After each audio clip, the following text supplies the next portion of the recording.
Yo, what's up, everyone? Welcome back. Jamie here today, and we're going to be talking about Halloween 2018, which was released 9 years after Rob Zombie's Halloween 2, and it's a direct sequel to the original 1978 Halloween.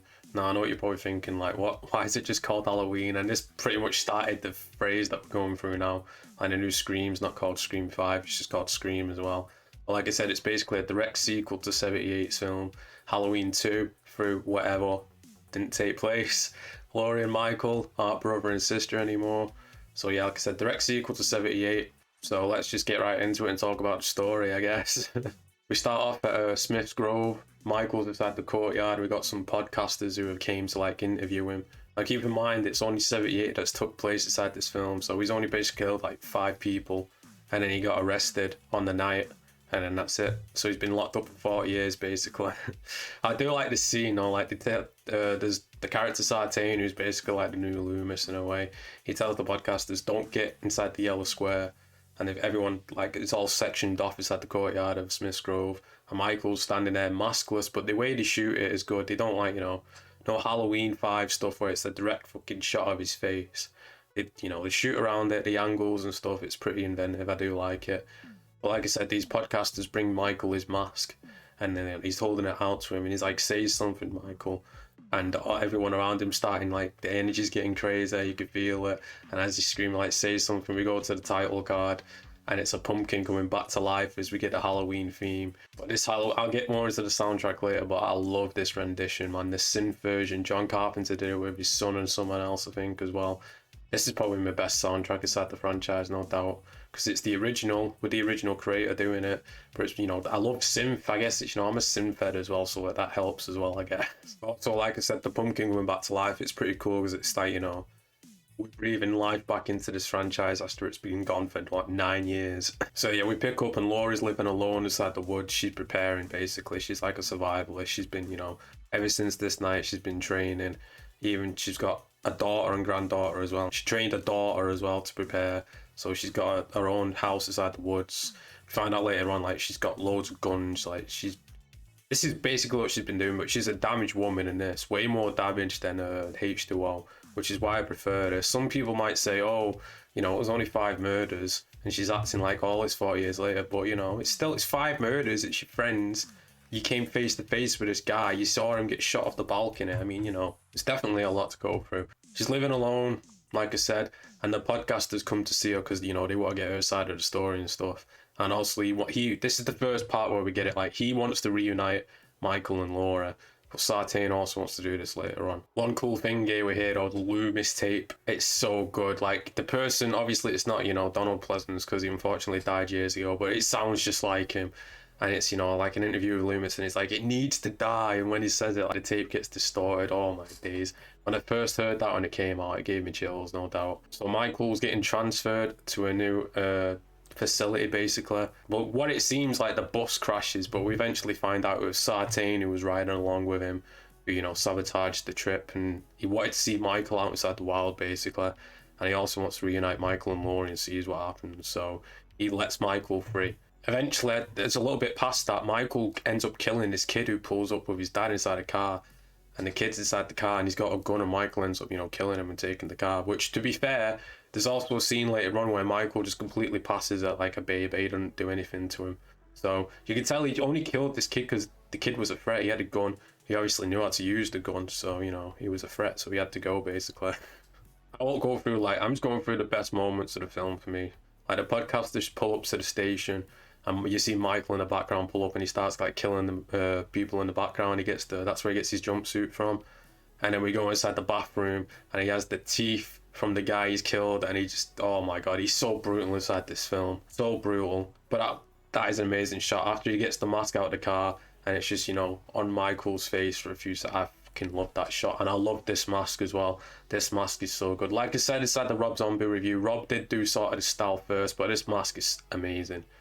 It's hard to choose between Rob's and this, but I might have to, Rob did do it first, but this mask, 2018's mask, is amazing. You got Michael roaming through the streets of Haddonfield like he did in the first and second film, and there's like a one take, like, he's just following Michael throughout the streets. He kills someone with a hammer and he gets the knife, And this sequence is just so good, man. I love this sequence. I can't do it justice. You need to watch it. If you're not seeing this film and you're a Halloween fan, what are you doing at this point? So yeah, like I said, I'm just going to go through the best moments of the story. Eventually we get to an emotion sense a bit where, you know, I forgot the character's name, but he's in there and he thinks, you know, it's the neighbour. He's like, I'm sorry, I'll get out of your yard. And each time he moves, you know, the sensors go off and the lights, and eventually Michael kills him. Allison comes back and she sees him, and we get another amazing part of the soundtrack. The shape hunts Allison. It's a short scene, but the soundtrack is so good inside this, man. Like I said before, the best soundtrack of the series, no doubt about it. No doubt about it. So of course I gotta mention this. Sartain kills the sheriff, and he puts on Michael's mask because he wants to feel what it feels like to be a murderer. It's so stupid. The first time I seen this at the cinema, man, I hated it. Just that shot, you know, he rises up from the car and he's got the Michael mask on. And he's like, make room for my patient, as he pushes Michael inside the car. It's, oh my god. But, you know, a few minutes later, he does get killed by Michael, and it's a head stomp, and it's an amazing head stomp. I love head stomp kills inside horror films, and this is one of the best, man. I love it so much. So the finale takes place at Laurie's house. Like, you know, she's been prepping there for years for Michael to come out and eventually, you know, come after her. And another kill we gotta mention, poor Christopher Nelson, man, the guy who actually made the Halloween 2018 mask, when he gets carved up. I've got it on the NECA figure over there. If you watch my NECA review, not my NECA review, if you watch my NECA collection, you'll see what I mean. But that, you know, his face carved up like a pumpkin is so good. So good, man. Michael is brutal inside this film. You can tell, like, David Gordon Green took some inspiration from Rob Zombie's Halloween, because Michael is so brutal. He also grabs Laurie through the door, and Laurie shoots 2 of his fingers off. So now we've got battle damage Michael, man. And you get that other shot as well, which is amazing. Michael's just standing there. It even looks like it's out of part 1, and he's just dripping blood from his fingers. I fucking love it. I love it so much. So a little turn of the tables there. Laura's actually the one hunting down Michael around the house. And each time, you know, she searches a room, she closes it off, which is pretty cool. And Michael eventually knocks her off the roof, like the original, and he goes to look out and she's gone, and, you know, she's disappeared like Michael did in the first one. There's quite a few of these, like, callback references throughout the film, but I did find them pretty cool. And then we get the twist. The basement of the house is actually a trap, and they wanted Michael to go down there, and, you know, they basically trap him in and they set him on fire, and that's where we lead off for Halloween Kills, coming out soon. Michael's just trapped in there. They're all staring down, looking at him. He's just staring up, and then, you know, we get a shot eventually and we see the basement's empty. So, but we know, you know, there's no spoilers for Kills, but, you know, he obviously gets out. So let's quickly talk about the characters. Like I said, Laura is definitely damaged throughout this film. It's a good thing about this film, it's like generational trauma. Like, Laurie went through this and she passed it down to her daughter, who we're going to talk about, Karen, and, you know, what she went through is eventually going to affect the granddaughter, Allison, as well. But like I said, I prefer Laura inside this film over H2O, I definitely do. Some people, like I said, question why she's so traumatized, but, you know, it's still 5 murders. Even if it was 40 years ago, it's still a lot to go through. Like I mentioned, she's got a daughter in this called Karen, so, you know, that's basically 3 children now for Laura, innit? Throughout this entire series.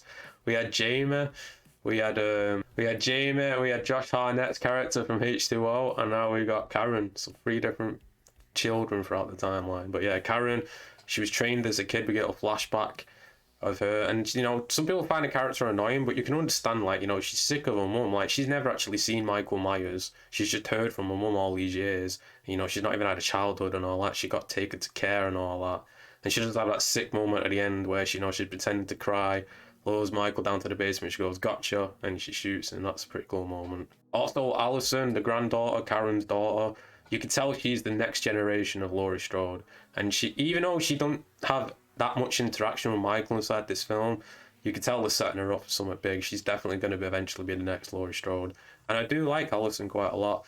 I like most of the characters inside this film, to be honest. Speaking of which, Sartain, who's supposed, like, you know, he's studying Michael. He mentions at the beginning he was a student of Loomis.